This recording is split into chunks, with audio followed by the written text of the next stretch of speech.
At Delaware's William Penn High School, college and career-ready standards are preparing students for their futures. We believe we do a good job of blending college and career readiness. We often say to anyone in a room, we all have one thing in common. We're all going to work someday.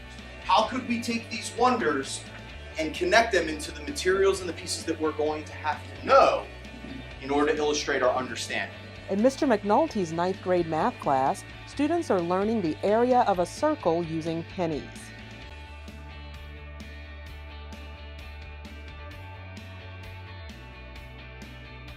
It's more than 2 centimeters because if we could fit 2 pennies in an inch, it would have said so. We can only fit 1.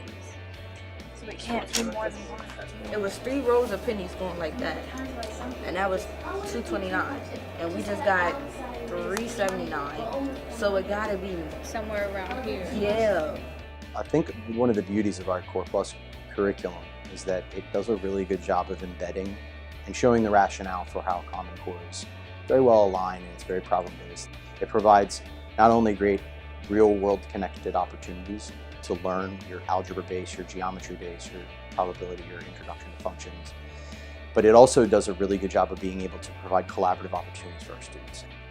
Just down the hall, more college and career-ready standards are being taught in an integrated English and history class, where students are peer editing essays based on historical fiction.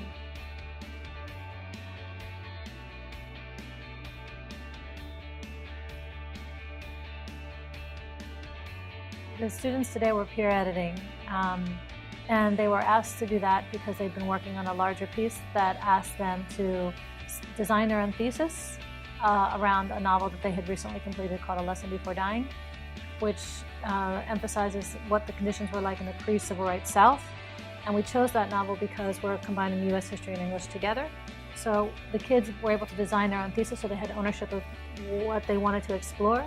And then from there, they were put into teams of students who had like-minded pieces.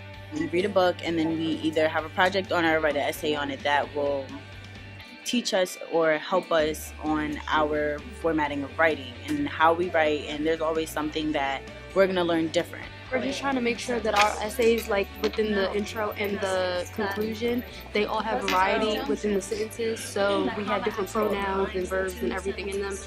These 11th graders are reading Kurt Vonnegut Jr.'s short story titled Harrison Bergeron in language arts class. If you could come up with a solution to that problem, what would it be?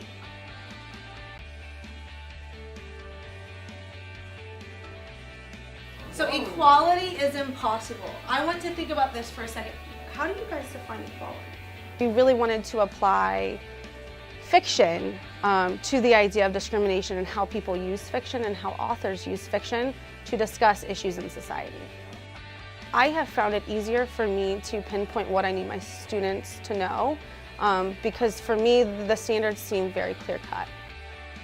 College and career readiness for my students means that when they leave William Penn with their diploma, they're able to go to the workforce, they're able to go to post-secondary education, and to be able to compete.